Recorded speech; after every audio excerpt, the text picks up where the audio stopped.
Hey, you listen to Nothing's Off the Table, the podcast with no subjects too taboo to discuss. If you don't like it, why don't you take your ass somewhere else? Yeah, I know they all look alike. No, they don't. And the Earth is flat. The Earth is flat. My reality, my senses tell me that the Earth is flat and stationary. Everybody here can agree on absolutely one thing, which is it is not a globe. So you're saying that when far-right groups come here and throw demonstrations and have their rallies, they don't necessarily have to throw the first punch in order for you to react violently? The purpose of these groups in coming to Portland is to attack people. God hates America, vile land of the sodomite damned, the most ungrateful and the most arrogant anti-God nation that ever existed. Enter the Phelps Clan and other followers of the Westboro Baptist Church in Topeka, Kansas, who've become infamous for picketing the funerals of gay people with signs that carry slogans like, God hates fags. What's up, everybody? Welcome back to another episode of Nothing's Off the Table. I'm your host, Andy, and my co-host over there, Vinny, the Keto Guido in the corner. What's happening? What's happening? Going on, Andy? How you doing? I'm doing pretty good, man. How about yourself? I'm doing good. I think I'm actually broadcasting from Pike County, Pennsylvania Senior Center. It's like a day room in here. It's full of smoke, and it's about 98 degrees. Well, I'd like to say real quick, before I introduce our guest, this is kind of the perfect topic. Well, maybe not, but so I would like to introduce our guest, Christina. Christina, you are a part of Team Fusion and you collaborate with Active Americans and the Butterfly Campaign, correct? Yes. Yeah, absolutely. Now, first of all, welcome to the show. Thank you for putting up with our buffoonery. I want to say that up front. Thank you guys so much for having me. I'm really excited to be here with you. Well, we're excited to have you. So before we dive into your stuff real quick, I just wanted to kind of preface the show with that. Vinny and I have a little challenge going on right now.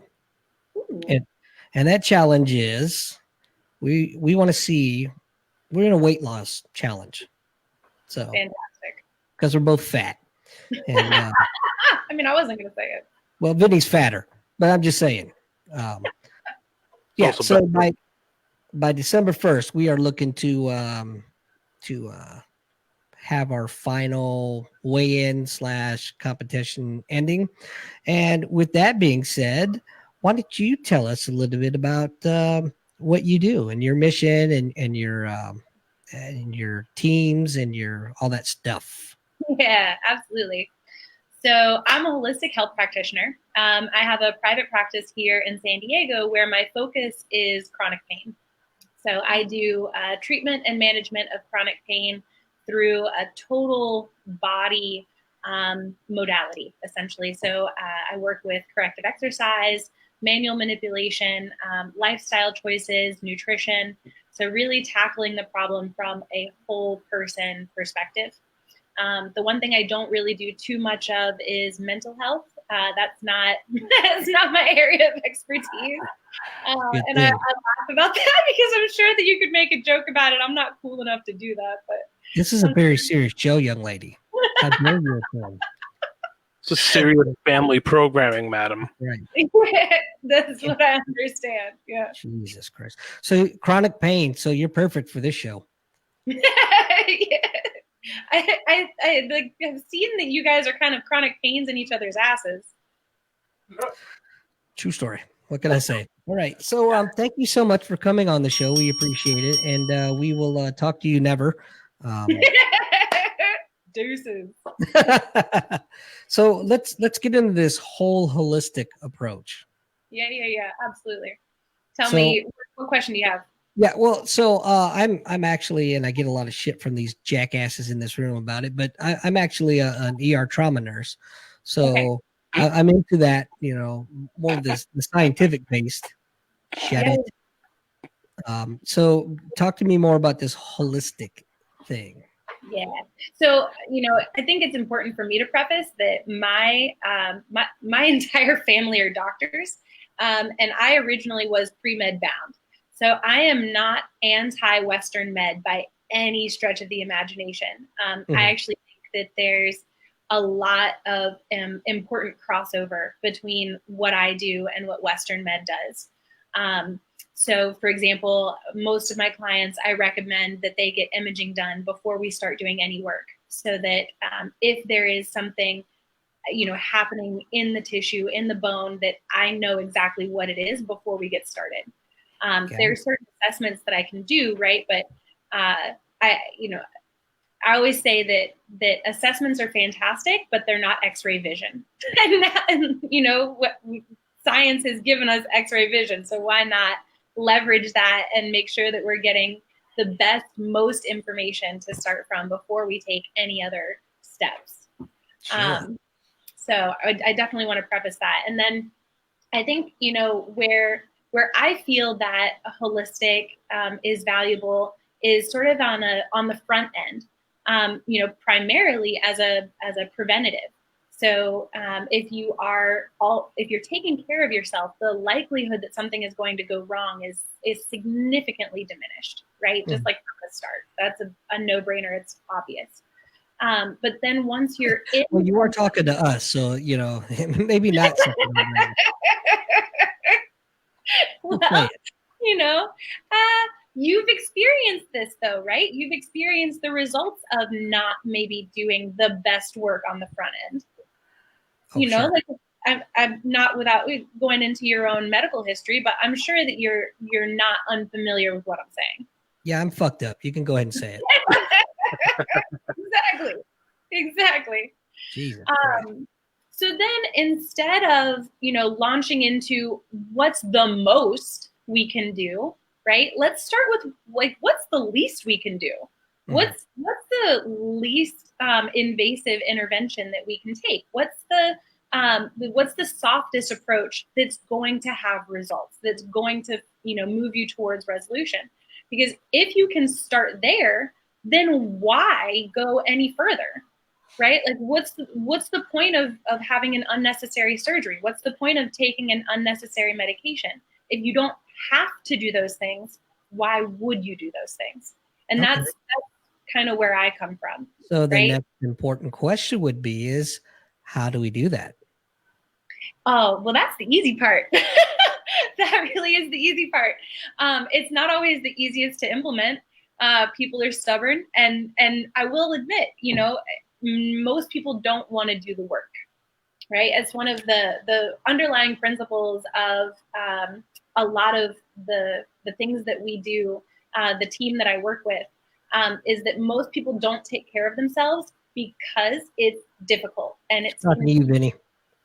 And it's challenging, right? I mean, there wouldn't be obesity if it were easy to eat well.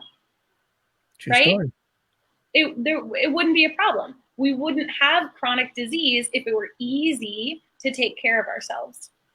I think, and this is not to say anything negative about the education system or education providers, but just kind of structurally, most Americans, the last time they learned anything about their health or their body, they were like 13 or 14.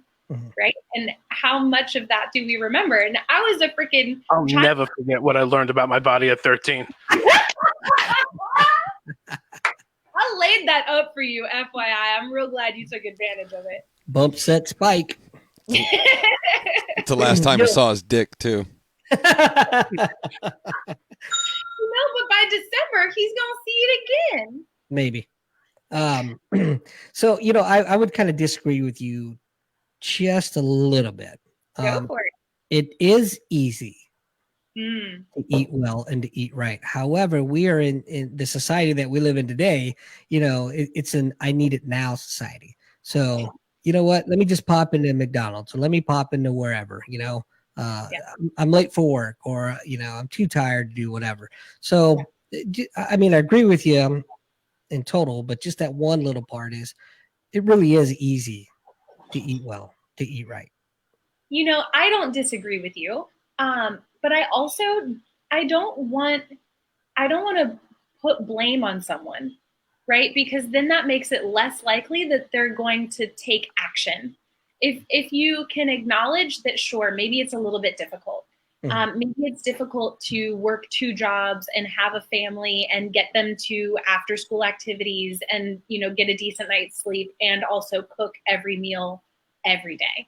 If you can acknowledge that, right, and sort of say, yes, I acknowledge that that's challenging, and there's something that we can do that might lessen that burden. There are steps that we can take that might make it a little easier. And even if it's just in the perception of ease, even if it's just in the perception that it's not as difficult, it's, maybe it's just the placebo effect of perception, but it makes enough of a difference that then someone who wasn't taking action can take action. And that's all I care about at the end of the day. I love how you're talking about all this healthy stuff, and I'm sitting there drinking a beer and got a dip in. It's just great. Dude, you are my target audience. Totally. You are 100% who I want to be talking to about this. I'm going to point at the screen to that guy. Over to you. Just kidding. I love you, Vinny. I really do. But so yeah, I agree with you. And I'm sure you're going to go down this road, but meal preps definitely is a way to do it. You basically can do anything that you want to do if you put your mind to it, but you got to put in the work. And we're kind of a lazy society now. Me included. It is what it is. Yeah. Why do you think that is? Why do you think we've gotten lazy? A lot of it, again, is societal. Our societal norms have shifted to everybody wants everything now. We're addicted to instant gratification. Totally. And so it is easy. It is easy to run down the road and get some KFC or whatever. And there's also a significant cost difference, it seems, between eating healthy and dog shit. For the load of salad stuff I bought, I could have bought like 8 Big Macs and did, but hold on now. Is that actually true? And I ask this because I don't eat fast food. And it's just I never really have. It wasn't a part of my childhood. I grew up on a farm. I grew up eating, really freaking healthy. It's just all there is to it. But when I've gone to fast food, with friends or whatever, it's not inexpensive. You're still spending like $13 if you buy a meal and you get all the things and you do the big size, whatever. Like, that's not cheap. I think overall, it is a little bit crappy.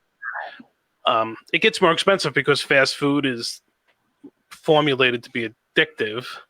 So you're certainly going to buy more and want more the more you eat. And it's certainly not as calorie dense as the better foods. So I guess maybe long run it is equal or maybe more expensive to eat crappy. But for the instant gratification people, $5 will get you a lot further at the McDonald's drive-thru than it'll get you at a salad bar. Ooh, now that's the truth, because you're talking about a salad bar where it's by weight as opposed to, well, my German Shepherd apparently is mad at someone walking back. I don't know if Steve, do you have a dog? Wait, does she have a dog? Is that a cat? No. Sorry, it's an inside thing. Oh. But, when you go to a salad bar and it's all by weight, it's incredibly more expensive than if you're buying the ingredients themselves and then prepping it out. And which goes right back to, I'm sorry to cut you out, but it goes right back to that instant gratification. It's much easier to go to salad bar and get your food there than to get everything else and do the chopping and all of that stuff. And it's also when people want to lose weight or change the way they eat, a lot of times they make these dramatic changes that work fast. Again, instant gratification, and they don't change their mindset or attitude or even some of their addictions, which is my biggest problem. Carb addiction. Dude, carbs are not the enemy. They aren't. Carbs are not the enemy. This is, I think, not listening. I'm not listening. Don't say that. Dude, if you want to talk about like nutrition and like actually how to dial it, and we can do that. We can do that another time for sure. But I think this kind of goes back to what I was saying, that it's all education. It's what we don't know about our bodies and about the way to take care of them that holds us back. And so we are subject to marketing because we don't know any different. Once you know the basics of nutrition, you can identify bullshit a mile away. Like you start to read something and it's immediately apparent that it's obnoxiously ridiculous, that it's so skewed that it's just another book to sell, right? It's another whatever. It's another career to move forward, that it has nothing to do with what's science. Like nutrition is so simple, right? The body is not complicated. It needs certain things in order to do its basic functions. And if you give it those things, it can function properly. And when it's functioning properly, nothing goes wrong. Or I shouldn't say nothing, but things go wrong much less frequently. You brought up a great point that I wanted to hit. And that was the fact that marketing, we've got marketing geniuses out there and they target kids. So what do you see on a McDonald's commercial? Hey, let's go get a Happy Meal because I can get a toy. Or, Vinny, he likes those toys. He collects them. Along with about 50 fucking Happy Meals at a time. But, oh yeah, there he is. He woke up. Hello. Good morning. Wait, look at your phone there, fucko. Oh, goodness. I got 2 rooms I got to work here. Yeah. So Team Fusion, talk to us just a little bit about Team Fusion, and then let's go into your off branch of that. Yeah. So essentially, Team Fusion started about 3 years ago when a bunch of team guys got together and wanted to get themselves better prepared for when they got out. They're looking at what their retirement was going to look like. And I know that you guys know 50% of base pay is not that much. So let's back up for just a little bit. When you say team guys, you're referring to Navy SEALs. Yes, okay. Sir. Yeah. Okay. So I'm sorry. That's such a habit. That's like so ingrained. I don't think I'll ever let that go. Don't let it happen again. You just reached the camera, you smacked me. So basically they were looking at their own financial well-being sort of down the road and recognized that what they were going to retire off of wasn't going to sustain them, wasn't going to sustain their family, and they weren't too stoked about the idea of coming back as contractors after they had retired. Right. So they started to put together something that might set them up for having more residual income once they got out of the military. So that was what Team Fusion started out as, and then over time, there's been a few different collaborations that have happened. So one of the guys, his name is Brandon. His wife Julia was really excited about helping women move into business for themselves. She was an entrepreneur. She'd had a lot of success in 2 traditional businesses that she had started. And she saw a lot of potential for especially military spouses. A lot of them tend to be stay-at-homes and are just kind of restless, not knowing what to do with themselves because they're constantly sort of moving around, but, like wanting to do something. So is that a nice way of saying dependopotamus? Is that what you're talking about? I mean, I didn't say it. You said it. Totally said it. And so she started the Butterfly Campaign, which essentially took the business model that her husband and his friends had put together with Team Fusion. And I mean, yeah, we're talking about marketing, but sort of rewrapped it and said, look, just because these are guys, doing this doesn't mean that you can't do it also. And so she started, helping women become entrepreneurial. And then sort of I met them a couple of years ago, and I've been doing my own thing over here in San Diego, holistic health stuff since 2014 now. I moved to San Diego in 2013. I opened my business in 2014. And for me, my focus has always been on getting people active, getting people healthy, getting people in touch with what it is that their bodies really need, right? Because you know what your body needs. You're just not doing it, right? So we all know what we should be doing. And so my mission in life has always been to, you know, sort of line that up, knowledge and action, so that, you know, we have results. Because I think that's really what we're looking at. So I just want to get this, I just want to talk about the white elephant in the room real quick. Yeah. Is this a Ponzi scheme or like a No, okay. Not at all. So Ponzi schemes, one, are illegal. And the thing about Ponzi schemes is that they're a money shuffle, right? So in a Ponzi scheme, no good or service is ever exchanged. So let's say there's three of us right now on camera. So let's say I come to you, Andy, and I say, hey, Andy, if you give me $200, I've got this amazing investment. I'm going to be able to give you $400 back in a month. So wait, what? Sweet. That's awesome. I love making money for doing nothing. Here's $200. And then I go to Vinny and I say, hey, Vinny, I've got this amazing investment for you. If you give me $400, I can give you $800 back at the end of the month. And he's like, yeah, I love that idea. Then I come back to you, Andy, and I say, hey, here's your $400. And you're like, sick, that worked. I didn't know that I was going to get this money. I thought like maybe she was going to fuck me over. And then I say, or you can reinvest it.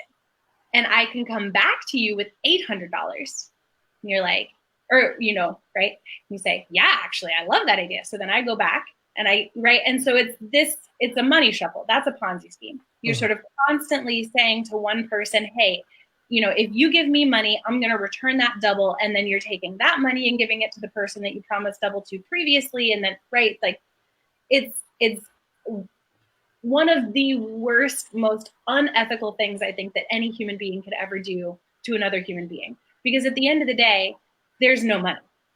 So someone's getting fucked, right? And go ahead. So we both established you're not a Ponzi scheme. Yeah, so no, definitely not a Ponzi scheme. How is your distribution model structured? Yeah, so it's exactly that. It's a distribution model. So we leverage a drop ship model of business. So we have a number of healthcare products that have years of research and scientific backing. I care very much about the quality of nutrition that I put in my body. I wouldn't work with anything that wasn't the best. So instead of having a brick and mortar or even an e-commerce store, right? Because in e-commerce, most people working in e-commerce are still holding product. So they're holding inventory, which means they put a lot of money up front into something. And then they're responsible for making sure that that sells through. They're responsible for all the merchant processing. They're responsible for the shipping. They're responsible for the customer service issues and any returns. And if something gets returned, then they have to figure out how to sell it to somebody else, right?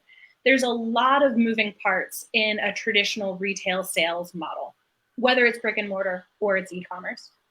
What we have is a dropship model where our manufacturer holds all of the product. No one that we work with ever purchases product in order to sell it. No one is ever responsible for selling any amount of product. They simply make a commission off of referrals. So you can call it affiliate marketing. You could call it referral-based marketing. You could call it network marketing. It sort of falls within a number of different categories. There are a lot of different ways that you can structure your business. And so that's kind of what we teach our team members. We teach them all of the different methods, and then we say, what's right for you? You know, what method of business fits within your life structure? So we work with, Instagram influencers. For them, it's mentioning a product in their stories and then tossing a link out. We work with bloggers, and for them, it's writing an article and having links in their blog. You know, we work with stay-at-home moms, and for them, it's sharing with their friends and family. So it's a super flexible model of business, and again, allows entrepreneurs to sort of take ownership without having a shit ton of upfront cost. Because I'll tell you, I invested over $40,000 in my brick and mortar before I opened the doors. For most people, that isn't financially feasible, right? They don't have the capital for it. And it's intimidating to get into business when you think about having a giant loan that you then have to pay back. And I think that's, the American model of pulling yourself up by your bootstraps is so difficult for people now because the barrier to entry into business is so high. So what I appreciate about what we do and what I think is valuable about what we do is that we've made entrepreneurship accessible again. It's something that you can get into. You can know that you're working with good people, that you're moving something positive into the world. You're helping people every day, but there's not this, huge cost of overhead or, startup cost and all of that stuff. Well, I don't know. That sounds a lot like math to me, Steve. That was a lot of math. A lot of math. So just go on over to the refrigerator and get you a couple beers out. So we have this thing on this show that every time somebody brings up math, Steve's will have a drink. So drink. How many products do you have? So we have one foundational system called the Triangle of Health. So it's 3 products, but it's one system. Sorry, my triangle is like this. Triangle. We have a math, that's geometry. Yeah, I know. Seriously, it's more math. Drink some beers. And then there's a skincare line. So there's sort of 3 product segments, and within that, there are a couple of different products. Yeah. I need a lot of skincare. Yeah. This is the thing, though. Like, your skin is the biggest organ in your body. 100%. 100% accurate. That's not what I'm trying to tell people. And the bigger you are, the bigger it is. Right? It's absorptive. That's one of its functions. So anything that you put on it is getting into your system. So why would you want to put anything other than the best stuff on it? Otherwise you're like absorbing all of this shit that's just making everything else worse. Everything. DEET and permethrin. And yeah, that's awesome stuff. Yeah. Exactly. Lotion. Yeah, but the stuff that's in the lotion. It puts the lotion. The basket. That was really the first thing that went through my mind.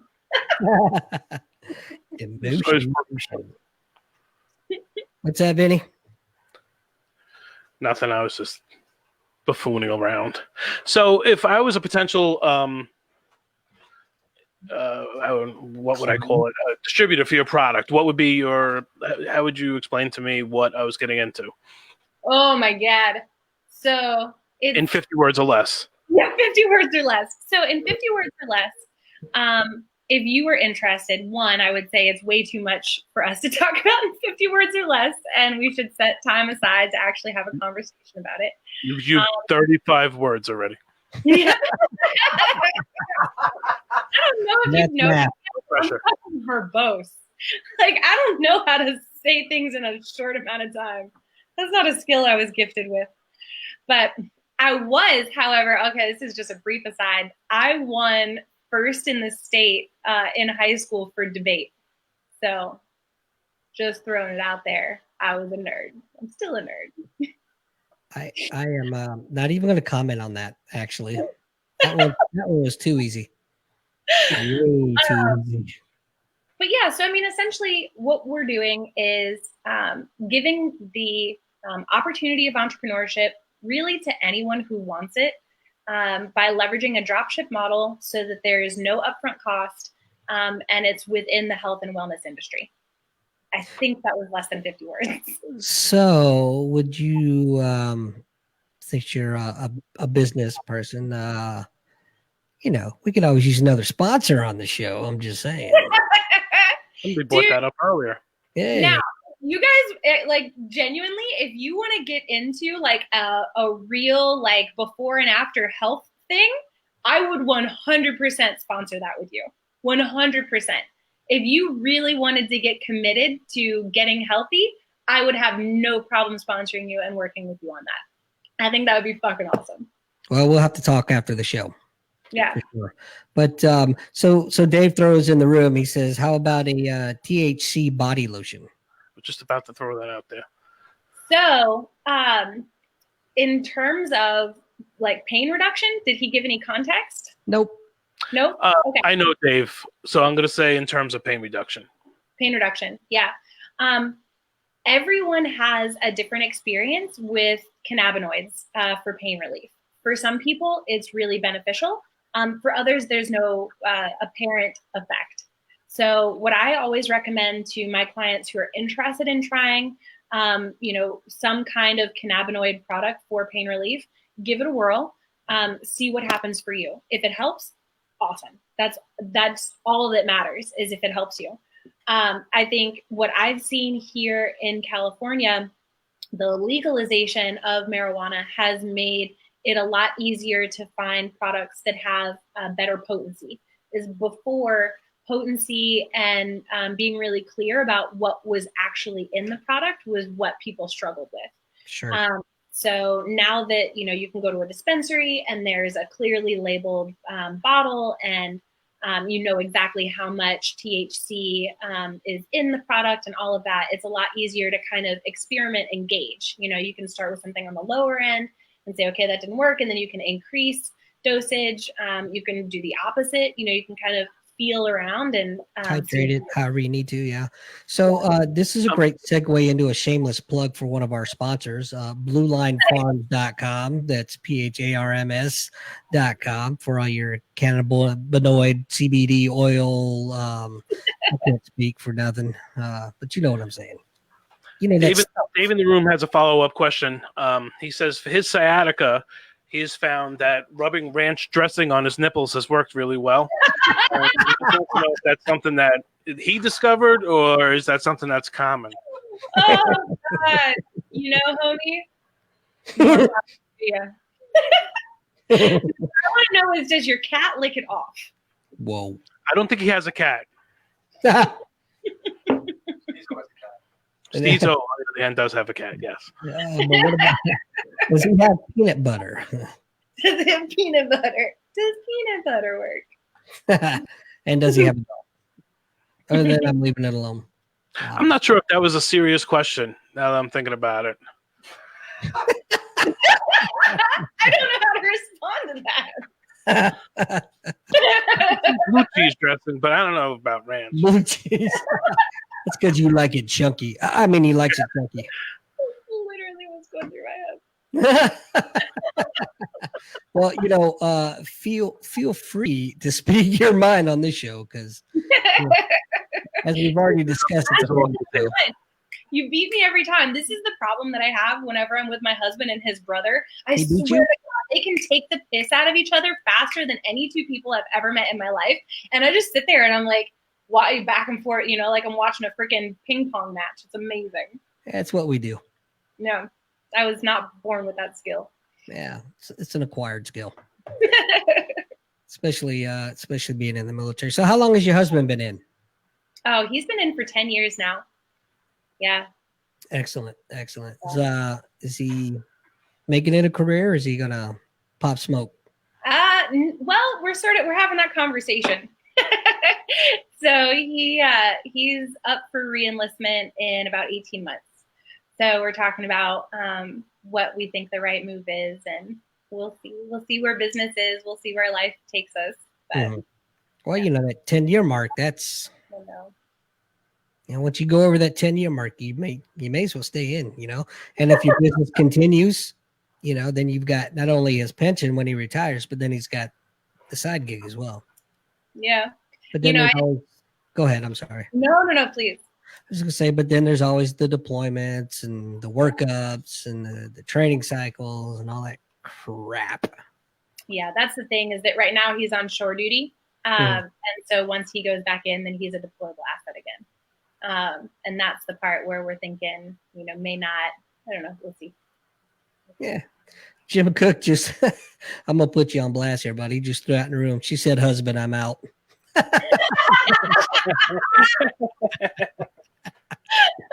Hashtag smoke show.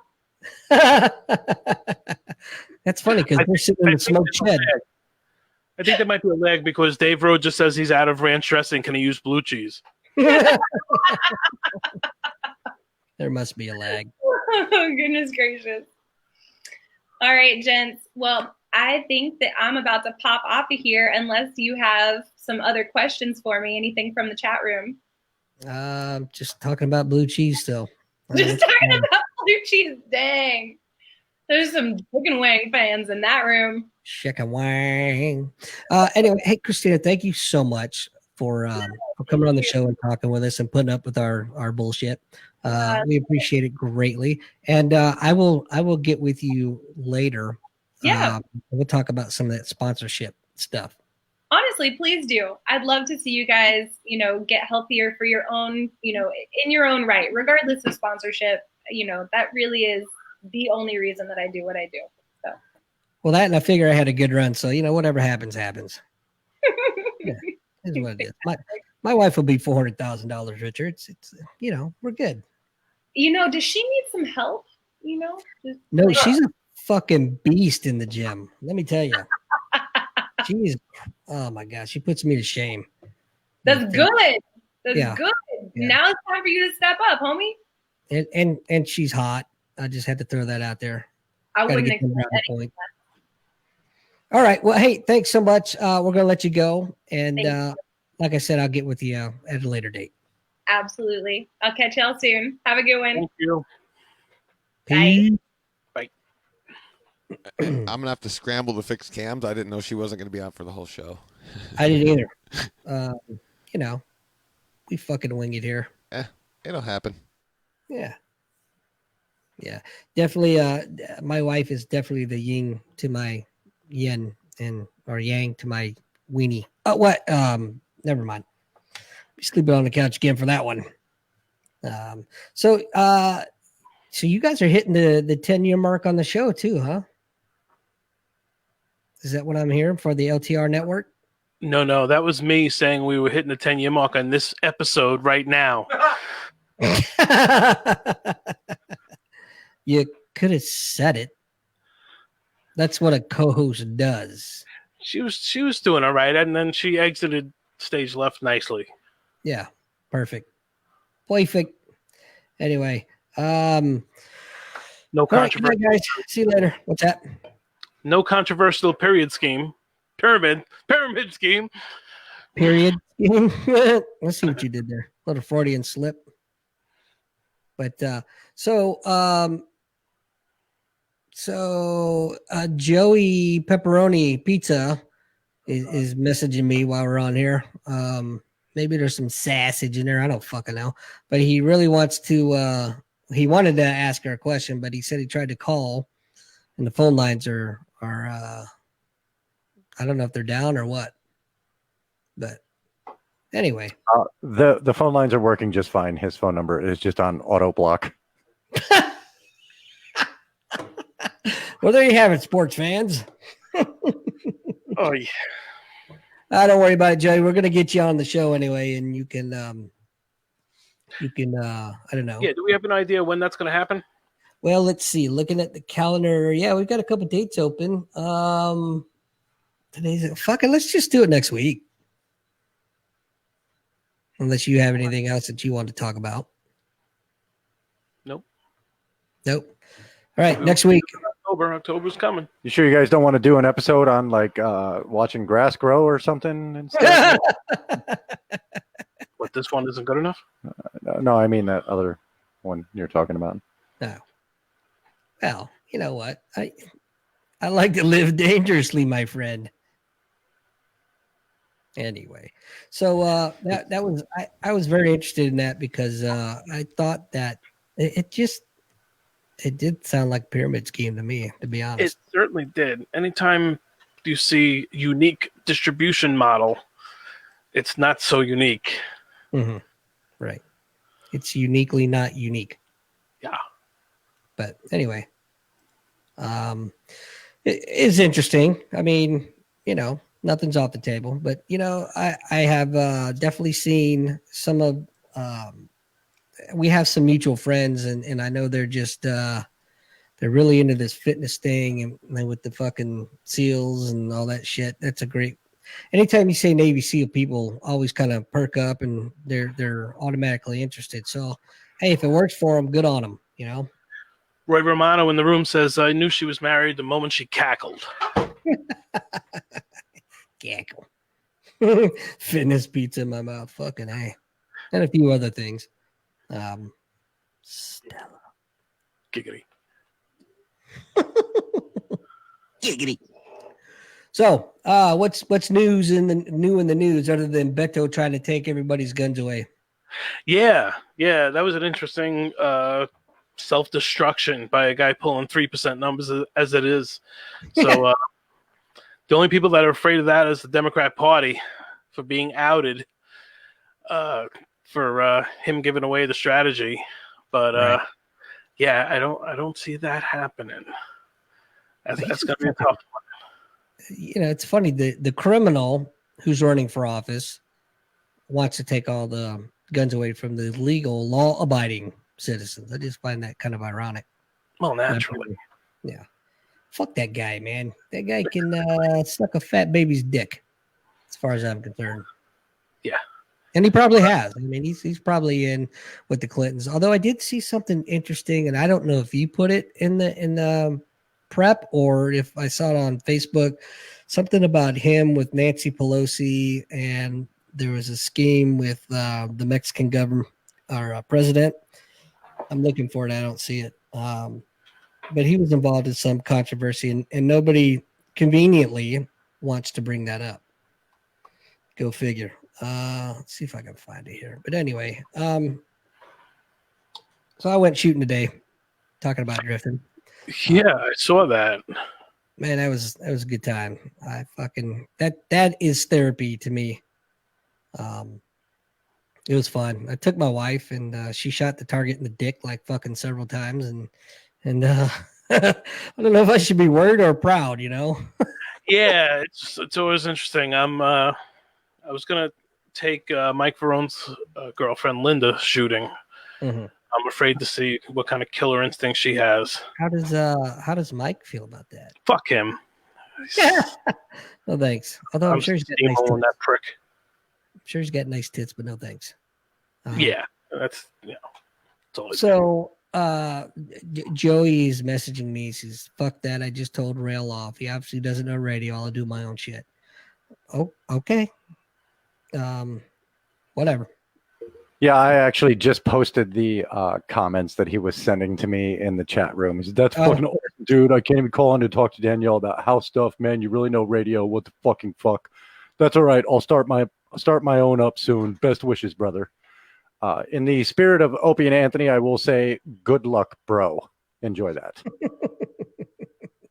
Well, whatever, man. Let's face it. For the past since fucking 9/11, the guy's been trying his ass off to get on the show just to spout his fucking 9/11 conspiracy shit. Like, it's been 3 shows since then that are talking about shit that have absolutely nothing to do about 9/11, and then he calls in DGen X last night. I'm not going to talk about 9/11. But there's some 9/11 shit you should know about. Shut the fuck up already. Get another fucking shtick. Or start your own fucking page. Whatever. That's fine. And on Nothing's Off the Table, I welcome anybody. So it's up to him if he wants to come on and do it. I'm perfectly happy to have him come on. I'm sure he'll come on. We're going to give him a good platform to talk. Sure. And we'll see what happens. I'm sure there's going to be people that are going to have opposing views. Oh, so, I'm sorry. We'll talk about it later and figure next week or the week after. And like I said, I'll stay on as long as it takes. He's welcome. And we can talk about it, whatever. I don't want, I want to lay some hard ground rules. There's going to be no disrespect. Stick to your shit, and we'll go from there. Yeah, I suggested that he tries to tries to avoid scope creep as much as possible. Try to narrow his scope, narrow his focus, because I know when you're passionate about something, you can start wandering off track. Yeah. But yeah, he's absolutely welcome here, and we look forward to putting it on. So Jessica Jasmine just joined the room, and I would like to say to her, welcome, and you're fucking late. So Jessica was supposed to be a guest as well. So something about college or school or class. I don't know, some kind of excuse, but whatever. That's cool. See how you are. Just throwing it out there. But yeah, so fucking I'm not sure. I got to contact I have a friend of mine that wants to also call in when Joey comes on the show. My friend is a scientist that no shit works for NASA, so he has some he'll have some comments and replies as well, I'm sure. So it could get very interesting. Now, yeah, as long as it's a healthy back and forth, it's going to be exactly. Maybe people hear something that makes them think differently about things. I don't know. Can I? I'm not trying to interrupt here. So we're going to have a moderator for this. Yeah, I'll probably be the moderator. It has to be someone third party. It can't be either one of. It can't be either the Does host. It sound like you're volunteering, sir? Or me and Rail, or some kind of mechanism where we fucking just hit the soundboard, and it's if you hear the buzzer sound or something, like everyone has to shut the fuck up and regroup themselves.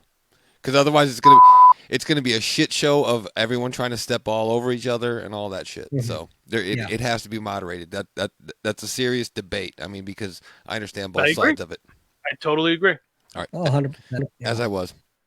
So again, I don't mind if it gets a little bit heated. I don't mind that at all, but the respect level has to be maintained. Now, there's a difference when we shit on each other, because that's what we do. That's part of the show, and that's fun and all. But I just have a feeling that it in that environment, in that particular topic, it wouldn't go. It wouldn't be just joking. It would actually be mean-spirited. So I don't want it to go down that way. But I'm totally good with giving them a platform to come on and discuss it. Yeah, it's a very passionate topic for a lot of people. For sure. I mean, I have my views, but whatever. Yeah, but some kind of oddball shit went down that day. There's certain things that I hear or see that makes me wonder, but it's a giant rabbit hole that it's almost like if you think one thing was off, you have to believe everything was off, because it would be too coincidental. Now, I'm not saying that I don't believe in conspiracies, because conspiracies are a real thing, and there has been a lot of false flags by our government. In fact, I'm reading this pretty excellent book right now. It's called Surprise, Kill, and Vanish. And it's about essentially the history of the CIA and the operations side. And it goes back all the way. It starts at, from the OSS, and it moves forward. And it talks about the Cuban crisis and and a lot of different things. It's very interesting, and it goes back to the whole Vietnam thing, the false flags with I forget the name of the ship, but it was in the Yangtze River when it was supposedly attacked by the Vietnamese, and all the information has come out. It's since been declassified that, oh no, they weren't really attacked. It was just another ploy to get in there and support the good old war effort in Vietnam. But it's if you get a chance to read it, it's good reading. It doesn't have off the table book club. We could do that, but I don't have any picture books for you. I got plenty. I have plenty of them. It's okay. You probably got some pop-ups too, don't you? Absolutely. It's not the only thing popping up. And I could distribute the pop-up books to most of the people in the chat room. I'm sure they'd appreciate them as well. Hey, Andy. Yes, over on the Nothing's Off the Table page, Nicole throws out the room, since we're talking about guns, can we talk about the ridiculousness coming out of Walmart and Schnucks right now? Let's not allow people to carry in our stores because some idiot got shot in one of our stores. Seriously, when will everyone realize that guns aren't the problem? No, that's great, Nicole. We have talked about this at length on other shows, but yeah, I'm more than happy to talk about it again. And it's funny, Rail, because you just told us yesterday that you went and bought an air rifle from Walmart. Yeah. Yeah, so you can buy an air rifle, but you can't buy, and it's a 22 caliber air rifle, and it would do some damn damage to you. That's for sure. Correct. Yep. They can sell those, but they can't sell the other shit. It's just a bandwagon. It's, hey, look at us. We want to keep our customers. We want to be politically correct. But half of the damn customers that shop at Walmart are your people that are going to be buying that shit. Well, the funny thing is, and then I'm going to bow out after this, but the funny thing is they're only pulling pistol ammo off the shelves. They're still selling rifles. They're still selling rifle ammo. They're just not selling pistol ammo anymore, and they're not selling pistols. All their stores have been shot up by fucking rifles. So you guys can jump on that. I'm out. So I'm to understand they're not discontinuing 223 or 556, or I was under the assumption that they were, but I guess that's not the case. Of course they're going to.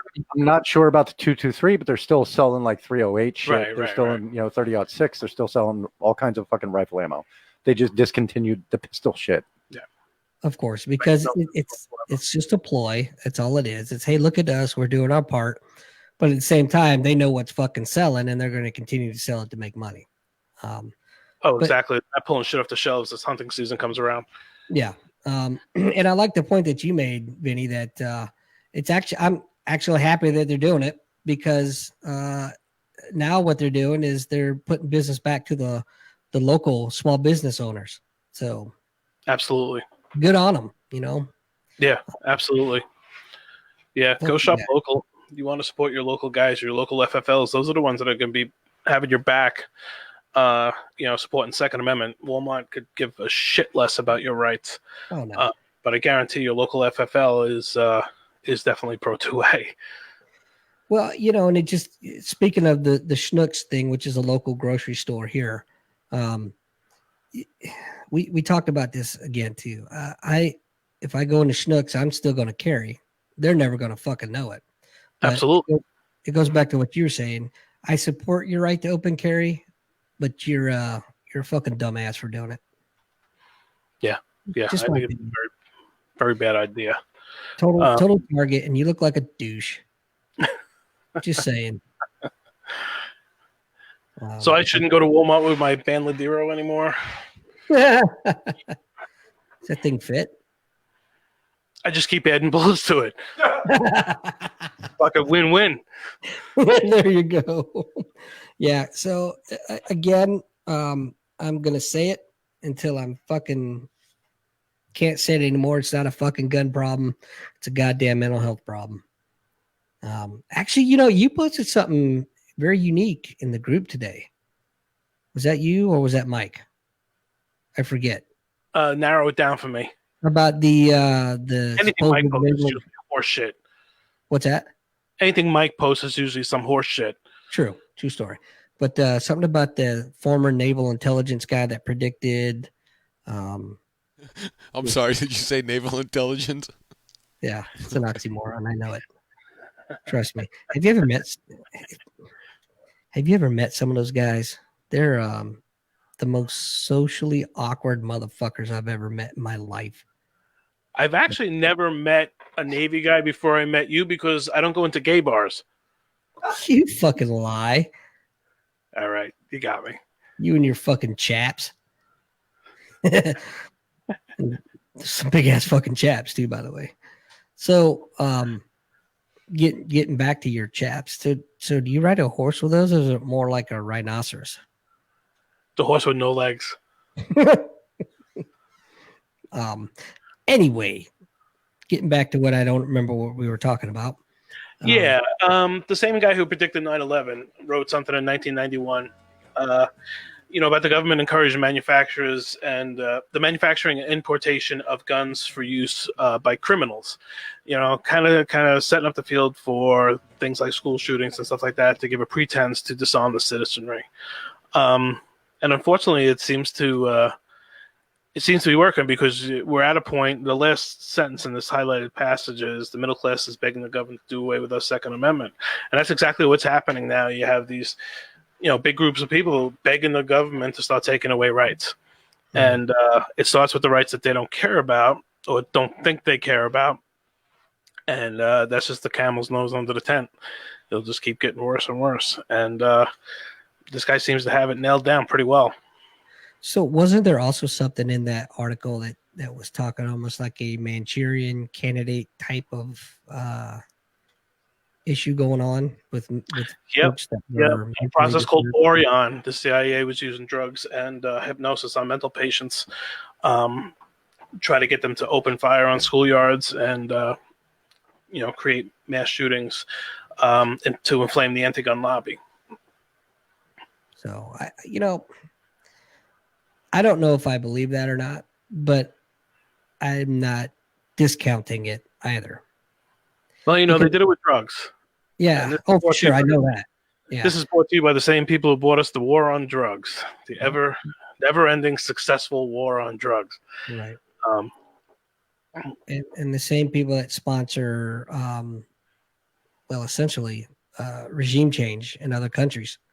So, which involves weapons and all kinds of propaganda and whatnot. So I don't discount that. That's a hard pill to swallow, but it's awful convenient that every time something big or major is going on politically in the country, all of a sudden there's another shooting somewhere. Yep. Just kind of convenient. Right off of it. And I don't know who the Clintons are. I just want to state that up front. Never heard of them. Yeah. I am not suicidal at all.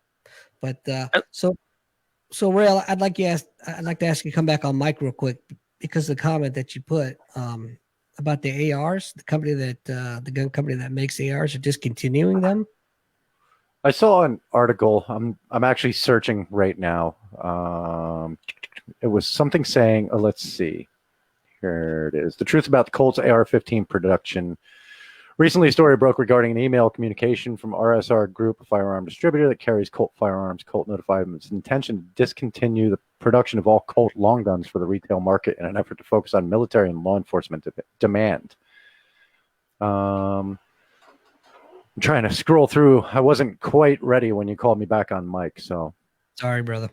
That's okay. You guys talk amongst yourselves for a minute, and I'll read up on it. That's fine that they're doing that and all because there's so many different companies now that make the AR platform. Who gives a shit? As long as they continue to produce them, whatever. Just to backpedal a little bit, I've been spending some time on Beta's website.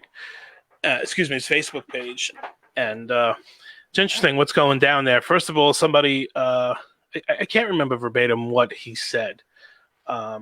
Something to the effect of, if you want my AR, come and get it. I'll be ready. So this cuck Beta actually reported that to the FBI as a threat. I said similar things about 14 times, so I'm waiting for my letter to come in the mail. But what a lot of the more rational, sane people were pointing out is how are you going to take these guns? And it's going to be by men with guns, and it's not going to go well for anybody involved because nobody's going to be bringing a buyback. How do you buy back something that you didn't sell somebody? Right. And just for the record, Rail from DGenX Radio would like to say that he will probably be able to outbid any buyback price that your local police department offers you. So contact me. Thanks. Bye. Vinny would like to say he's going to do his best to outbid Rail on buyback price that your local police are offering. Okay, so getting back in here, the truth about the Colt's AR-15 production. Basically, in a nutshell, Colt is going to stop doing long rifle production for the civilian market because sales have been down over the past decade. So they're going to focus more on the military needs for their rifles that they design for military use. So that's it in a nutshell. That's actually appears to be the case, that they're actually going to stop producing for the civilian sector. What's the date on that? September 12th, 2019. I mean, I could see Colt's sales being down. There's so many companies making them. I mean, I don't know the numbers, but I could see Bushmaster beating them because of the price point. But I mean, you can go ahead and buy a Bushmaster with the change in your ashtray and then save up money for a good upper. You know, you question the timing, I guess. Yeah, there's that. I mean, it's kind of like when Harley Davidson started talking about removing one of their markets, and everybody said it was all because of Trump. Meanwhile, it was something that was in the works for a year ahead of time before Trump even came into office. But it's just one of those, oh, well, see, this is what's going on. Blah, blah, blah, blah. Yeah, I mean, the timing makes you question, but I'm sure there's a lot more that went into the decision than because that's not something that, you know, they just wake up. I mean, it's not like the Walmart CEO who just wakes up one day and says, "Oh, let's just fucking spread dumb fuckery." Yeah. This is something that, you know, these guys are talking about years and decades of sales research and all that shit and statistics. And getting back into Walmart, rifles and handguns, stores will continue to carry ammunition designed for shotguns and in calibers designed for more traditional hunting rifles. But they'll stop selling the 5.56 .223 ammunition and 7.62. They're not going to sell that. Because nobody varmint hunts with a 223. No, not at all. I only have 4 bolt-action rifles chambered in 223, but they're worried about ARs. Right. It's just ignorance across the board is all it is. I saw there's a girl online, I think she calls herself the Gun Chick. I'm going to definitely learn more about her. I would love to see her do a show. But she was doing some interviews, and she interviewed one girl and wanted to know if she knew the number. This was I should back up a little bit. This was a rally, anti-gun rally. And she asked this one girl, does she know how many people die as a result of guns every year? Her answer was 3 million. And the question was limited to this country. And the gun chick's only response was, think about the population numbers of the United States.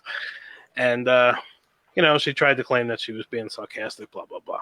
But they still peddle this 33,000 number around, making lazy people that don't do research on their own think that 33,000 people are murdered a year by guns. And you know, when you really parse the numbers, obviously, you know, it's more like 11 and change that are victims of either gun violence or anything else that falls into the funnel except suicide. Mm-hmm. You know, then you eliminate like 5 cities, which, you know, might be an unfair thing to do, but, you know, 5 left-run cities in this country, you eliminate their numbers, we're one of the safest countries in the world. True story. You know, Chris Hastings threw in the room, he said, excuse me, Colt sucks anyway, no loss there. Build your own, it's better and more fun. I agree with that. Yeah, I can't disagree with that. I agree with that totally. I have I don't know. Several ARs that I have pieced and parceled together, different parts. So none of them are original anyway. Allegedly. Yeah, I'm going to sell all of my ARs and whatnot. Sell them so I won't actually have them. This is a tough tough subject for Vinny. I haven't really spoken much about this, but I had a really bad boating accident this past summer, and I was actually, my new gunsmith actually has this beautiful lakefront house, and one of the roads leading to this house was closed, so I decided to take all my guns that need some work and boat them over to him to have a nice day on the boat, and then drop off the gun. And hit some fucking driftwood. And I tell you, man, I'm getting choked up just even talking about it. I dove. Actually, my son was on the boat. He drowned. I'm not crying over him. But I tried to get those guns off the bottom of that lake. I can't even tell you how many times, but they're all gone. And I tell you, I go into gun stores and I just can't do it. I can't bring myself. I'm not ready. I'm just not ready. So yeah, I'm completely gunless at this point. You guys might laugh. But guys like Chris Hastings in the room, the same thing happened to him. So at least he gets it. He understands. Thank you, Chris. I really appreciate you understanding. But this is I'm gonna step off mic just for a minute. I gotta get myself It's tough when you experience such a loss like that, and it's it's kind of like having a dog that dies on you. You're not sure if you're ready to go out and just get a new dog right away. I don't know. So those guns were real to me. Damn it. That's right. They were part of the family. Damn it. I have considered an emotional support gun, but I went to the store and I looked at its pretty face and that 145 caliber eyes just staring at me, and I couldn't do it. I just couldn't do it. Well, maybe you should start out small, like with a 22 caliber pellet gun. Yeah, but I can't buy ammo for it at Walmart because they could be chambered in handguns too. Pellet gun? Oh, pellet gun. I'm sorry, you said pellet gun. Yeah, this one right here I might take on loan, but I don't know if I could do it. I don't know if I could pull the trigger. Yeah, literally. But I still smell the water. I still smell the seaweed. It's in my sinuses. It's in my sinuses. That was from the salad you ate earlier. I could I could remember screaming to my son, grab the gun, as his lungs were filling with water. And he just couldn't. He just couldn't. I just, what can I say? I had a funeral for the guns. I think we had a funeral for my son. I'm not sure. It's all kind of a blur. Tragedy. I can have another son. What's that? I can have another son. Sure. Stezo offered me one for $500, only slightly used. Just because he's from a different country doesn't mean anything. No, I don't care. So when those little Filipino kids are adorable. I'm telling you, but before we had kids, we had a little bit of trouble conceiving, and so Connie and I were talking about possibly adopting. And I wasn't too sure at first about that. I'm like, I don't know, man. It's not my kid. I don't know. It's selfish. I understand. But then I started looking into it a little bit. I'm like, all right, that's not a bad idea. And then we sat down and we talked again one night. And I said, well, I think I'm on board with it. I've been online. I've been doing a lot of research. And I've got my eye on this fucking sweet little 17-year-old Korean girl that we could adopt. How much is the shipping and handling on something like that? And Rel said, I'm going the Woody Allen route. True story. Bam. Yeah, it's tragic. It's horrible. But this Beto guy, man, everybody's all up in arms about this guy, pun intended. I'm not worried about him. He doesn't have a fucking snowball's chance in hell. Please. But at least he's honest. Logan throws in the room, handling is free. I hope he wins the Democratic nomination. Oh, I do too. It'd be fun to have another Reagan-esque landslide. Yeah, right. I'll tell you this, just looking at it, like, because everybody's fucking saying Trump 2020, we got this, blah, blah, blah. That is the biggest complacent mindset you can ever fucking have, because that's like that will make so many Republicans just sit home instead of going to the voting booths. I can tell you right now, with what's going on, and not to bring your show into a political part, but with what's going on with the Democratic fucking pool of shitheads that they have, and that combined with what Beto said, like with the we're coming after your AR-15s and we're coming after your AKs, that dude right there single-handedly did two things. He boosted fucking AR sales like nobody's business. And the other thing is, he just guaranteed that every Republican who had half of a mindset to just go, yeah, we got this, I'm not going to go out and vote. This Democratic pool right now is going to cause record numbers at the polls on both sides. I guarantee it. I agree. Arizona had a Beto gun sale. I think it was just on ARs and AKs, and I heard 4, but either way, it was great. And that's the only thing that sucks for us is going to be the knee jerk buying and the price inflation that we see all the time. But we rode the last one out. We'll ride this one out. Yeah, dude, he's if he was smart, clearly he's not. But if he was smart, he knows Snowball's chance in hell of winning. I would have went in and talked to the gun manufacturers and said, "Look, I'm gonna hook you guys up and the sellers and whatnot. I'm gonna go out and say some dumb shit about confiscating everything, but I want a kickback." How do we know he didn't do that? Well, we don't. I don't want to give him that much credit, actually, but no, I agree. That's some shady shit I would probably do. Yeah, I'm gonna take everything you own, and I'm getting rich, bitch. But what's scary is the amount of people that just fucking fall in line behind this shit without. I asked over and over and over, and of course, I was dismissed as a troll. Anytime you have a counterpoint or a counter opinion on one of these pages, you're dismissed as a troll. Fine. I know I'm going behind enemy lines. I'm going in their echo chamber and trying to create controversy. But I just asked a simple question over and over and over and over. How many people's lives are taken by these guns every year? Give me a number. It's easy. It's an easy Google search. It's like an average for the last 10 years with all rifles, it's like 350 on average. That's every long gun manufactured. That's 200 less than blunt objects. I mean, the guns, the mass shootings, the school shootings are so massively inflated that people think that this is something that happens to thousands of people every day and only used by AR-15, semi-automatic rifles. And it's not. So many mass shootings are handguns, but nobody wants to bring their attention to handguns because that'll be the next fucking thing they go after. Well, it's not the agenda either. No. So it doesn't fit the agenda. But weapons of war are the agenda. Right.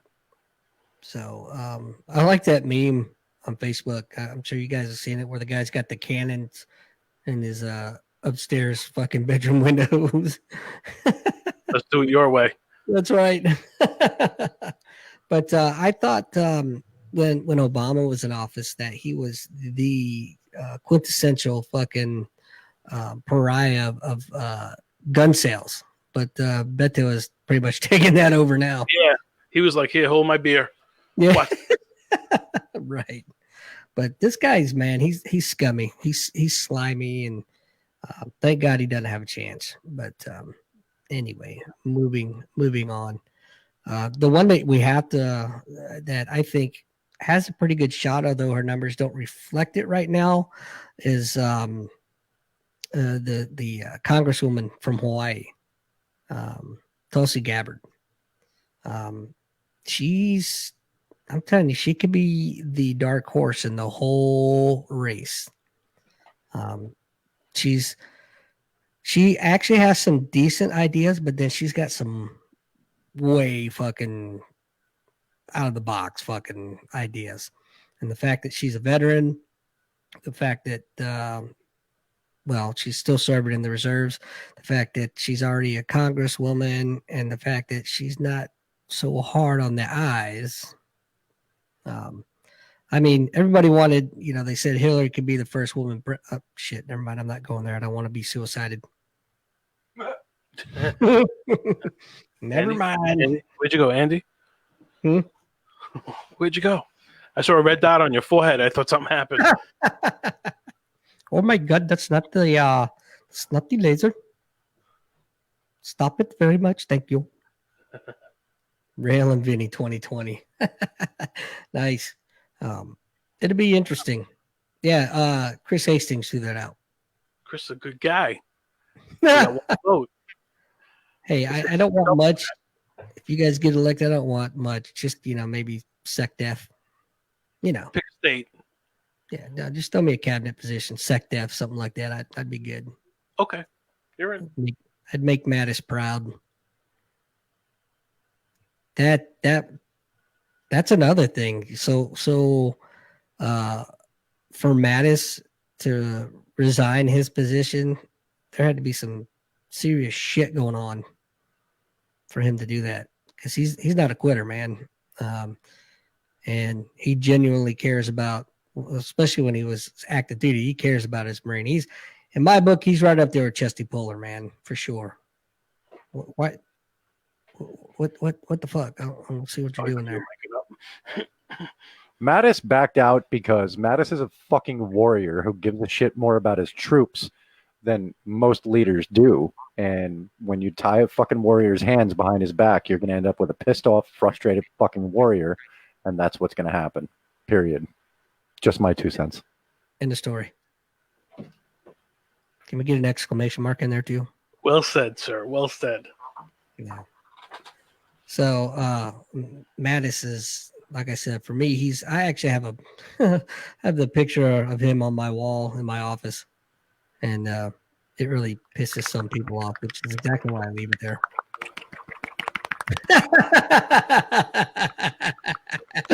And I'm spent. Oh my God. That's longer than usual, Real. I'm proud of you, buddy. It's the second time today. Oh, okay. Never go out with a loaded weapon. Is it that kind of thing? He was thinking about baseball. It's called a function check. Function check. So, Vinny, are you a big fan of Steven Crowder? Yes. I wouldn't call myself a big fan. I'm definitely listen to more and more of his stuff. Mm-hmm. I like his approach, actually, when I do. His whole change my mind thing. Yeah. And he puts the ball on everybody else's court. Right. Yeah. Watches them fumble it. Totally. But I'm looking at this post you put in the room about how he confronted the Antifa member whose rap sheet includes throwing tomatoes at Trump and assaulting cops. What a fucking pussy that guy was. Oh yeah. Yeah. But he's tough enough to throw shit at people, but backs down to a microphone every time. Right. Go figure. That's most of Antifa. But I'm telling you, man, if we're not careful, I think Rome is smoldering right now. If we're not careful, we could be burning soon. Shit, I don't know where this fucking generation's going, man. I tell you, all I can do is my part, and that's to raise my kids right, and hopefully they'll, when they go to the indoctrination centers, school, that they'll be smart enough to be able to decipher lunacy from reality. Yeah, and not give away the store. My daughter's teachers, they're working on math right now, and she actually told the class, well, the old saying, practice makes perfect. She's throwing out now, well, we're not going to say that because nobody's perfect. Oh boy, that's wrong. Perfect practice makes perfect.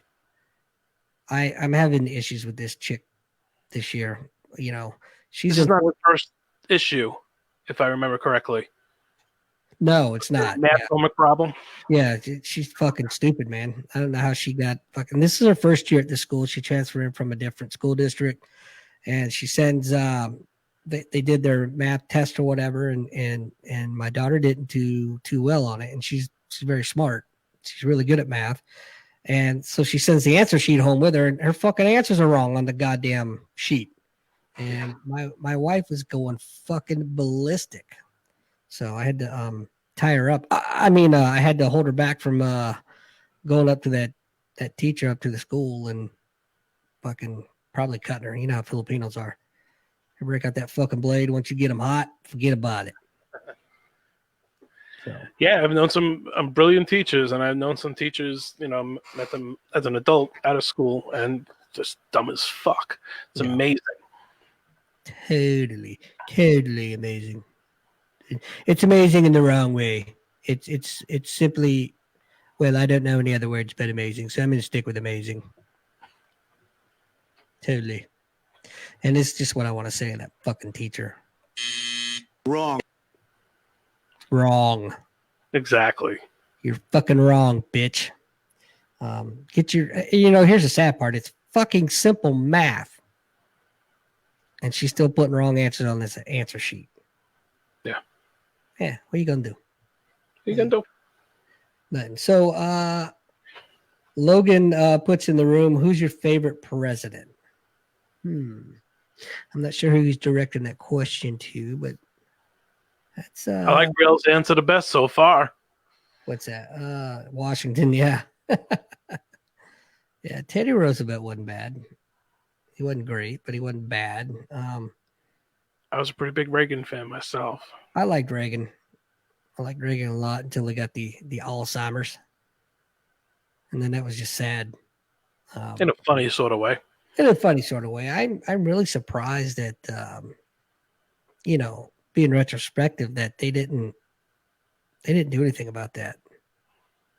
And then in the book I mentioned earlier, I was reading about how there was a 48-hour period where basically nobody had the keys to the nukes, because during his surgery and after he got shot, and he was incapacitated, and it was a lot worse than the media and the public was led to believe. But it's crazy shit, man, that goes on, the cover-ups and the sweeps under the rug, and so I can definitely see how somebody could go down a rabbit hole with conspiracies, but sometimes you got to inject a little bit of fucking common sense into this shit. Yeah, no, absolutely. But yeah, I'm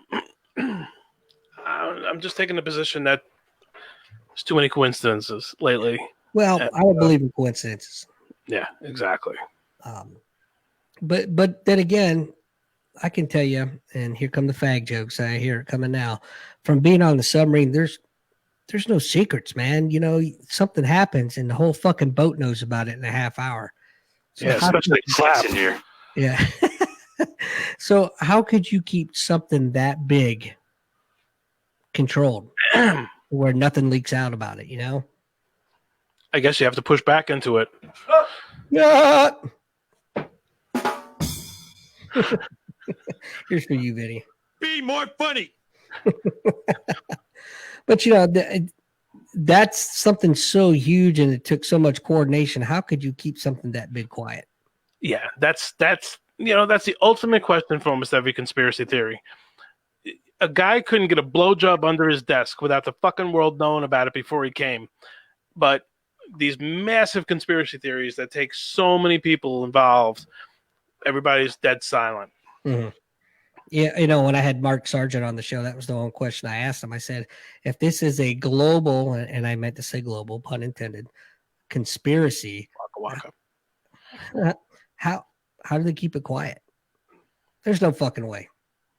No fucking way. Exactly. Just shake the snow globe. It'll be all right. Yeah. The snow globe on that dinner plate. Jesus, that's a fucking weird stare you give me, dude.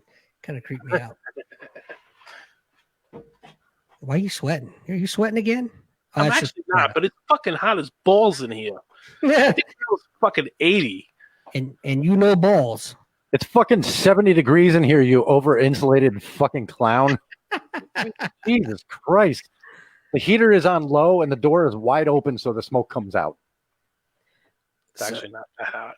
I wanted to come back around to your tragedy that you had earlier. With your son and the guns. Yeah, I'm ready. You said you dove that river forever, right? Do you actually still have the blowhole on the back of your head, or I do.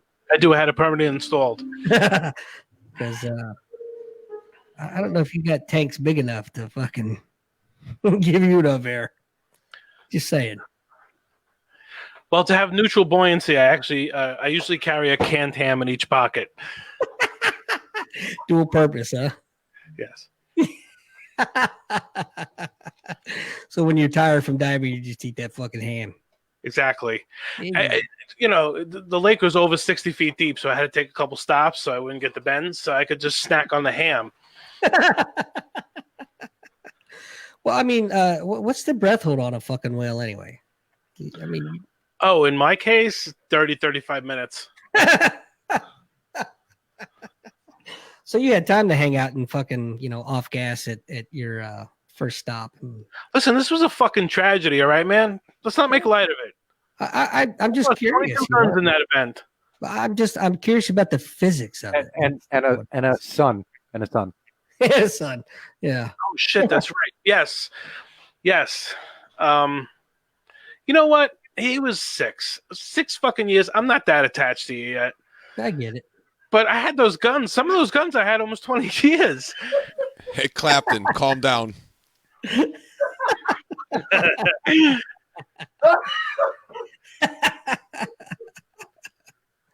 So Logan says the government leaks conspiracy in order to make the whistleblower seem uncredible. I think is what I meant right in there. But yeah, I could see that.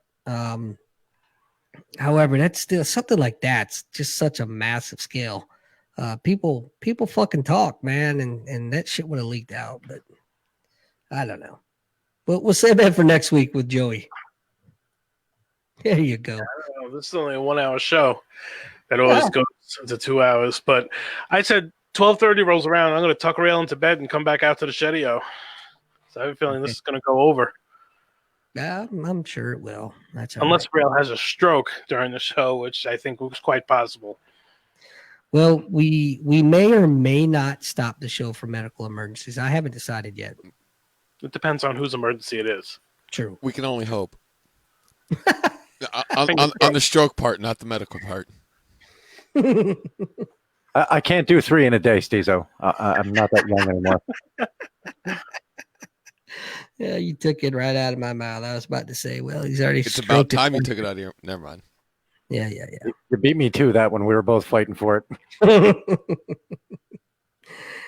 Jim says you bring that guy on, you'll be down to 3 viewers from 8. This is what's going to happen when that guy comes on. I mean, he's still motherfucking me up and down in private messenger. I really don't care. But it's going to be one of those things where I will definitely be sitting here watching and operating the phone lines, and I'm sure they're going to be fucking on fire like Liberace's fucking diamond-studded thong, because I'm sure there's going to be a ton of people that have some shit to say to this guy. So I think it might even bring us up from 8 viewers to possibly 9 or even 10. Ooh. If we promote it right, we can load this room if we promote it right and just let people come in here and just like I said, there's got to be a moderator. It's got to be moderated. Just let the listeners, the callers, everyone fucking carte blanche. Just call in, do your thing. Totally. So, Stezo, you haven't got any fuck yous or fuck offs from him yet, have you? No, and I'm actually friends with him on Facebook, and he's liked a few of my posts today. So I don't know if I'm the last one to get the fuck yous and the whatnots, or either that or he doesn't know that my real name is Stezo from the show. I don't know. Well, I think you'd be the perfect moderator then. I wouldn't say perfect. I mean, I'm damn near perfect. I'm as close to perfect as you can get. Close. I mean, the only thing that keeps him from being perfect is his lack of humility. Other than that, I mean, he's right. You're right. And we don't say perfect anymore, I guess, because nobody's perfect. According to my daughter's teacher. Close. I'm pretty close. Yeah. So now we have to say nobody's Stezo. Right. Fair enough. Really need to get you to work on coming out of your shell too. Me? Yeah. What do you mean, It's my cold shell? there. Huh? What do you mean, He my was in the shell? pool. It was sarcastic, man. Oh, okay. Never mind. I thought you were saying because I wasn't speaking during the show. It's your show, not my show. Yeah. Well, no, it's just because, that humility thing. And, all right, go fuck yourself. Yeah. Plus, it's hard to pick up on sarcasm when it's not funny. Oh, damn. There's that. I mean, I love you. That fucking hurt. Right in the feels. Come on. You're the only one that hasn't been shit on all night. Well, it's your turn in the barrel. Well, if I had feelings, I might fucking actually be hurt from that. But fuck it, I don't. So Speaking of getting shitting on, how much do you think Christina would charge for a good old Cleveland steamer? Ask her, man. Okay. I mean, the problem is you would have to pay $20, but you'd also have to pull 3 other people in underneath you who would also pay $20 to each other sequentially, and then then you can make it happen. And then you got to decide: do you want to be on the top or the bottom? I've got to be receiver of the shaft of the That's what I heard shaft about you. of the shaft. Of the shaft? Yes. Yeah. Hey, Stezo, Andy, Logan from Church of the Wolf, my new favorite podcast, says he would volunteer as the official moderator. Word. Let's do it. Actually, I was listening. I'm about 3/4 of the way through your first episode, man. I'm digging it. So yeah, that'd be cool. I'm down with that. In fact, Logan, why don't you call in and let's pimp your show a little bit, and we can talk about a little bit of go ahead, Rail, say it. Moderation. 859-667-4245. One more time. 859-667-4245. Logan. He's a people person. His Yeah, words, mine. So was Dahmer. No, he was a people leader. Was he purple? That's Minnesota Vikings. Oh, well. There you have it. Speaking of crickets, fuck. Logan says his first episode was trash. It's all right. Call in, Logan. Yeah, call in, man. Let's talk about your first episode. Quit being a faggot. All right. Hold on. He's going to call in. More importantly here, I know Stezo is still on specific time, but how long is this 1 hour podcast tonight? 3.5 hours. Okay. Well, what's that? I said, of course, it would be the night that I have to go in. Oh, of course. Well, as you have said in the past, there's no other show, so fuck it doesn't matter. You got a hot day with your left hand or what? Oh, no, no. You're righty. The wife's actually home early. Oh, well, you know what? Sometimes it sucks to be your wife. Well, I mean, more than usual. More than usual. More than having to come home to you whatever time of the day it is. Sucks to be his wife in more ways than one. Caller, you are on with Nothing's Off the Table live. You probably jumping the gun a little bit, but that's cool. Yeah, it's got. Hey, what's going on? What's up, man? Welcome to the show. Hey, man, I got Rodney here with me too. What up? Better. What's going on, guys? So, like I said, I'm about 3/4 of the way. 3/4 of the way through your first podcast, and what's this game you guys were talking about? God damn it! Now we all just lost it. Oh, damn it! Did I do a The bad whole thing? point of the game is that you don't think about the game, and if you do, then you lose it. Oh. And if you lose, you have to let everybody know that you've lost the game. Oh, It's a loser's game. well, that fits right in here then. So, Somebody called them the other day, and they said, "What's your current score?" or something like that. And I was like, "Well, 0 now because we all just lost the fucking game." Like 10 people commented on there, like, "Oh fuck, this guy." and that's math for Stezo. Oh yeah, right.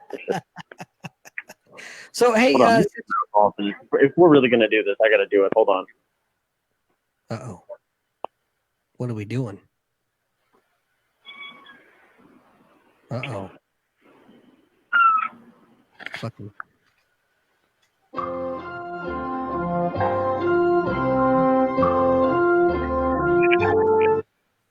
There we go.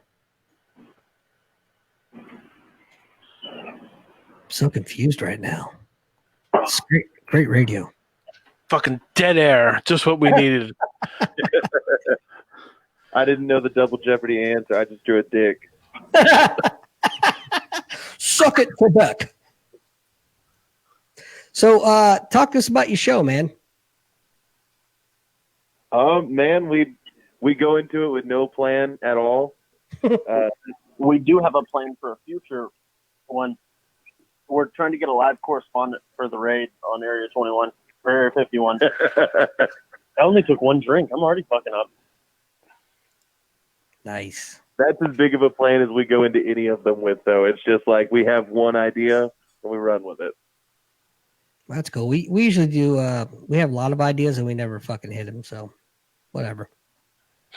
But our first couple episodes, we tried like coming up with shit to talk about, and it kind of worked. But lately, we've gone into it with nothing, and it's worked out better. So that's what we've been doing. Hard to do the homework, you know? Yeah, because I'm lazy. We could tell. Yeah, shut your fucking pie hole. So, I'm curious about this this moderation thing, man.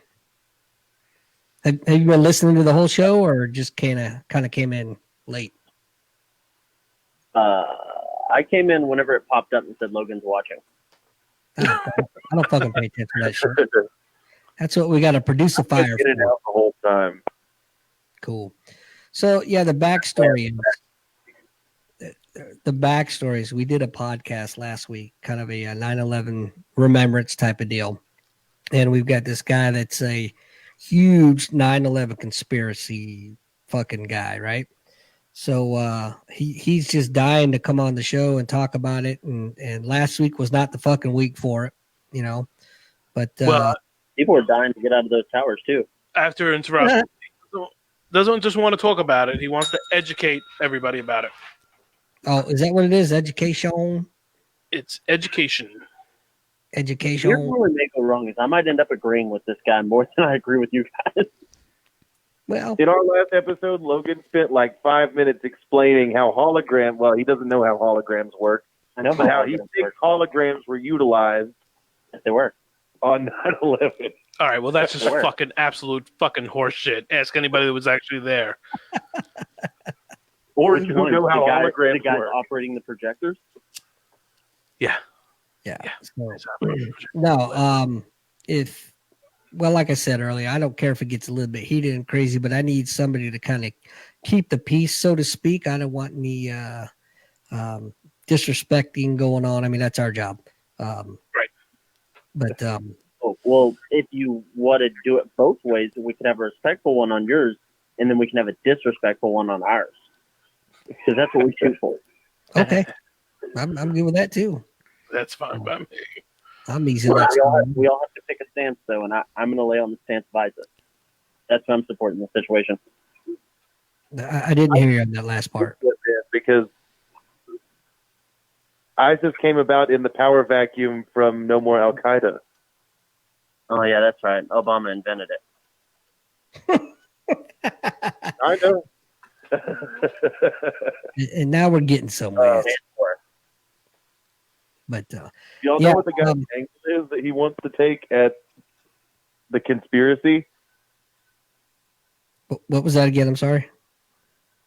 What's the guy's angle? Because I feel like in the conspiracy of 9/11 world, there's varying levels of how much of it people think did or didn't happen.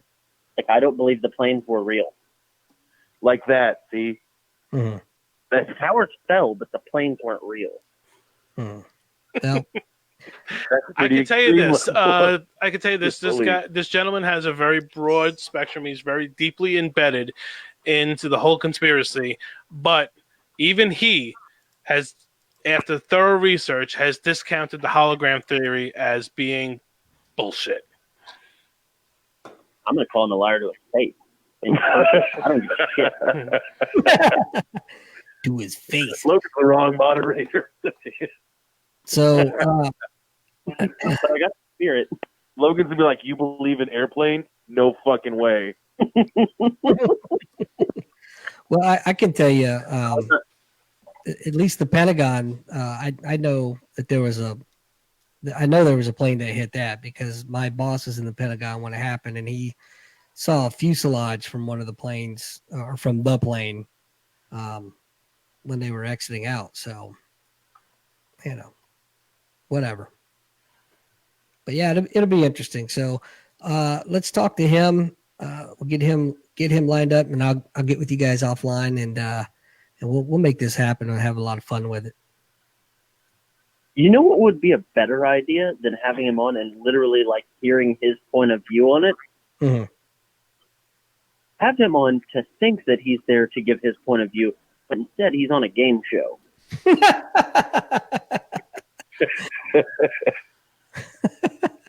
I have a feeling there'd be a lot of wrong. I'm so glad you had that ready. So, I think we need to wrap this up, fellas. I'm sorry to call you in so late, but I think Rail's over there crying about it. He's got to go in and service the master or something. I don't know. Did he leave already? He couldn't have. He couldn't have because Vinny's still on. Well, that doesn't mean nothing. I'm locked in. Oh, did he leave? No. No. All right. Anyway. Locked you in the shed. Yeah. Locked me in the shedio. In the smoke room, the smoke It's up house. to 102 degrees. And you're the only one in there. Just saying. But hey, Logan, I'll go ahead and friend request you here a little bit, and then I think let's just. He won't answer it, motherfucker. What's that? He won't answer his friend's request. I sent him one. Oh. Logan, you hurt people's feelings. If I don't like your name, I don't add you. That's how thorough it gets. If you don't like him, you don't add him. What? Oh, fair No, enough. if I don't like your name, I don't add you. Oh, okay. I base it strictly off a name. I don't look at profile. Okay, Yeah, good. just change your name to Rumple Foreskin and he'll add you. True. Take it easy, Cinderfella. Cinderfella. Nice. All right, fellas. Hey, I'll send you a message since you won't fucking accept friend requests, and we'll go from there. We'll hook this up and we'll make a good night of it. Oh, okay. All right, guys. Hey, thanks for calling in. I'll talk to you soon. Oh, fair No, enough. if I don't like your name, I don't add you. Oh, Oh. okay. I base it strictly off a name. I don't look at profile. Okay, Yeah, good. just change your name to Rumple Foreskin and he'll add you. Rumple foreskin it is. Take it easy, Cinderfella. Okay, so who's listening to the show and bleeding over into the show? I don't know. Huh, me neither. No idea. Time to go. Wrap it up. All right, let's wrap it up.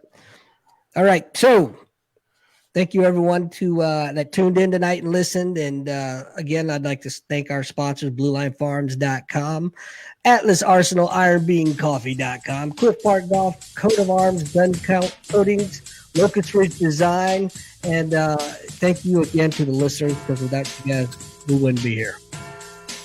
Peace. Peace out.